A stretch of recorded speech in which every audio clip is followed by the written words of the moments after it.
Hello, welcome back to Color and Canvas. Today we are going to be doing a traveling pour using leftover paints. If you don't believe me that they're leftover, look at the state of the cup. I literally have been throwing all the colors that are left over together, and this is where we're at. And this beautiful green concoction is all the scrapings off the last pour that I did that were basically these kind of colors. And when you picked up all the drips of the whites and the blues and the greens and the golds, this is what came out. So I'm going to use that as a base coat for our canvas, which is a 10 by 20. And our colors are all mixed with Floetrol water and glue to a relatively thin consistency. There's our white. Here's our dark blue that we have left. It's maybe a little thicker than I want, but that's okay. And this is our leftover green and yellow that I mixed together. It's made kind of a lawn/lime color. Very pretty. Very bright, very springy. And we have a little bit of our mixed golds that are left. So unlike usually, I won't put a base coat down for this kind of pour, but I'm going to today because I have this and I want to use it up. So let's put down our base coat, get our canvas covered. This base coat is not really going to play a factor in the end color as far as I can tell. I think most of it is going to pour off because of what I'm going to pour in the middle of the canvas. So let's see how it goes. But this will help it flow. When I've done this kind of pour most successfully before, which you haven't seen them all because I didn't film all of them, oftentimes it was a re-pour where I had done something, it didn't look so great, but the canvas was covered, so we poured over top. And having that base layer down is invaluable in this kind of pour. It really helps the paint to move, and you end up with some really great details that don't end up getting overstretched. So that's why we are using a base coat today. Plus, we hate to waste paint. So let's just see how it goes. You can use any kind of base coat you want. Chances are you won't use these exact colors if you give it a try. So, but just a base coat. And I love using leftovers. A base coat of black and white is what most people will use. But if you have a coordinating color, that's fine as well. Absolutely. But most people buy black and white in, bulk containers practically. The biggest bottle you can get for the best price, and just use that. And that's a great way to do it. That's how I began to. But I've learned the value of using the leftovers as well. Lots of bubbles in here because I did just scrape it all up. They're being stubborn, but that's okay. We'll just get the really big ones popped. There we go.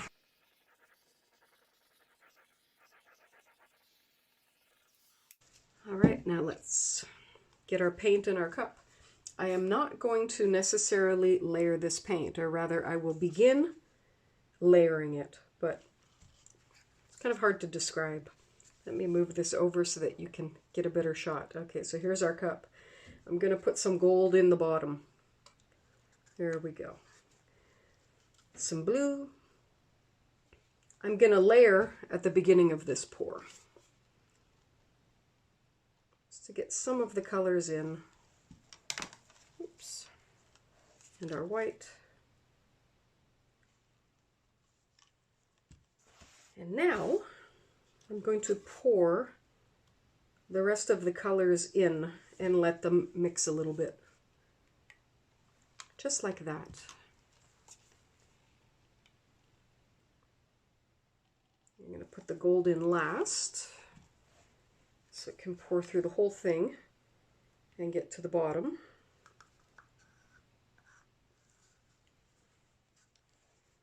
And a bit more of our blue. And let's see how we do with this. Might put in a bit more white. There we go. All right, we're done. Let's get that poured onto the canvas and see how this little experiment turns out. Whoop. All right, I'm going to pour straight across. I'm not going to worry that there's a little bit of canvas showing. That's not going to be a problem. So I'm going to travel across and back. So here we go. And it's just going to be a straight pour. Now I do want to have enough paint to get all the way across and back. So here we go, and coming back.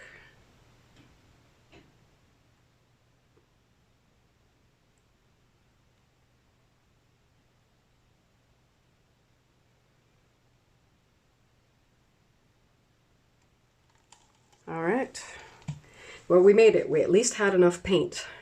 So it's an odd looking little river, isn't it?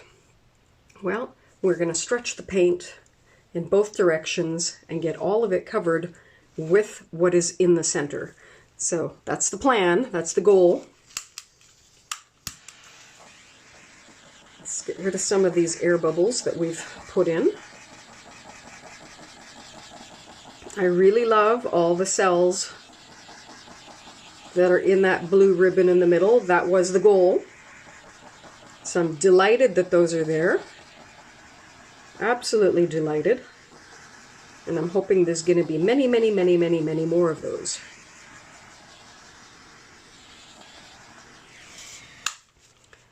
We still have some of our green base paint left, so anywhere that it seems to be a little bit low on paint, we can add more so that once we do start tilting, it's gonna do really, really well. All right, so I'm just gonna tilt the whole thing in this direction. There's still a lot of air bubbles, but can't really do anything about those just yet because they're still developing. There's still air bubbles rising.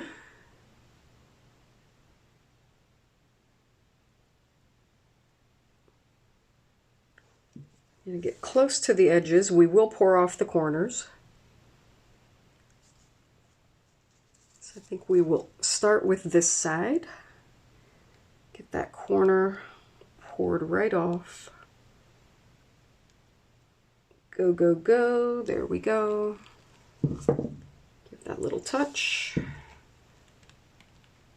Get the middle back. Get that other corner poured off. We want to keep that blue though, so that blue in the middle isn't going anywhere, so we have to be cautious not to go losing the whole thing. Ooh. I may have to change the plan. I'm kind of digging this negative space. It's kind of having like a mountain thing going. I gotta stop and think about this for a second. Let me stop and let me think. I kind of like it. All right, let me look at it from a different perspective and I'll be right back.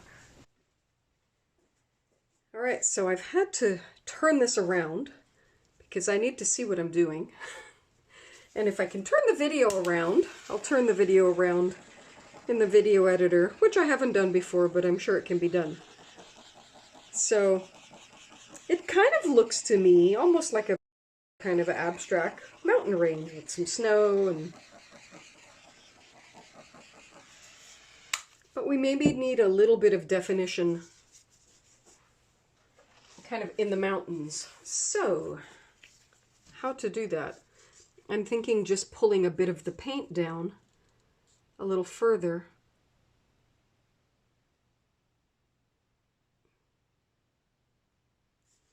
You know, because now that mountain is separated from the other two in a very, very understated way, shall we say. And I think this one too.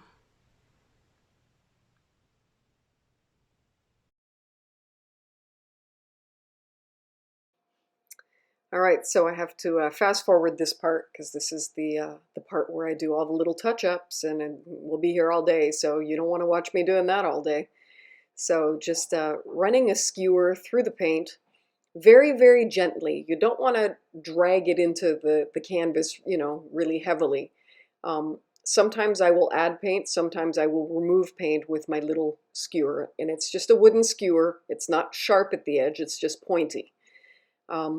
Sometimes I want to add a little bit of extra paint. I'll just put a few drops on my work surface or pick up a few drops from around. And, you know, sometimes it's just tiny little things that you want to change about it. In this case, it had not planned to be a mountain range. It just appeared to be one, you know, halfway through the painting, which is why we didn't pour off the other side. It could have just been a big river of bubbles, which also would have looked very groovy, like the tornado pour video, which I haven't edited yet. That's coming soon. But I really like the way that it looked like mountains, so just doing my best to add to what's there, you know, manipulate what's there a little bit, and feel free to do that with your paintings. Don't go overboard, because you only have a few minutes where you can do this safely before it starts to surface dry, so a little warning there, but, you know, definitely get it the way you want it to look. It's your painting, make it your own. Let's give it a little bit more torch. It's kind of fun. I haven't done one like this before, so yay. Always nice to do something different and something new. The river would have been good, but this is good too. We got like a whole new effect that we can embellish and work with. All right, again, thanks for watching. Thanks for indulging me my experiments. Fun for me. Hope it's fun for you too. Anyways, go and paint something beautiful for yourself too. Enjoy your art and have a great day.